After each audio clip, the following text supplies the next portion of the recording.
চোখের কাপড় খুলে ফেলো। আমি 100 জন মানুষকে পৃথিবীর সব থেকে বড় ট্র্যাপে আটকে রেখে দিয়েছি।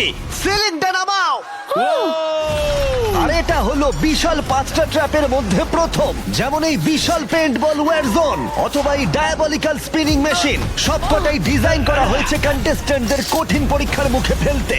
শেষে যে টিকে থাকবে সে জিতে নেবে এই দুর্দান্ত ট্রফি। নোলান, ট্রফিটা যেন নষ্ট না হয়। অবশ্যই এগুলো আসল স্পাইক নয়, কিন্তু প্রথম ট্র্যাপটা পার করতে হলে তোমাদের সেটাই ভাবতে হবে, কারণ সিলিং ভেঙে পড়ার আগে যদি তুমি নিজেকে হুক খুলে ঘর থেকে বের না করে দাও তাহলে তুমি কম্পিটিশন থেকে এলিমিনেট হয়ে যাবে। বেরো, স্পাইকগুলো ভেতরে আসছে। দেখা যাক কে প্রথমে বেরোতে পারে। বেরিয়ে এসো, বেরিয়ে এসো, বেরিয়ে এসো, বেরিয়ে যাও। তাড়াতাড়ি করো, তাড়াতাড়ি। চলো চলো চলো, জলদি, তাড়াতাড়ি, সময় শেষ হয়ে আসছে। খেলা শেষ হয়ে গেছে। তোমাদের মধ্যে 49 জন এলিমিনেট হয়ে গেছে আর তোমাদের 51 জন এগিয়ে গেল। আর 4টে ট্র্যাপ বাকি আছে, আর এর পরেরটা তোমরা বিশ্বাস করতে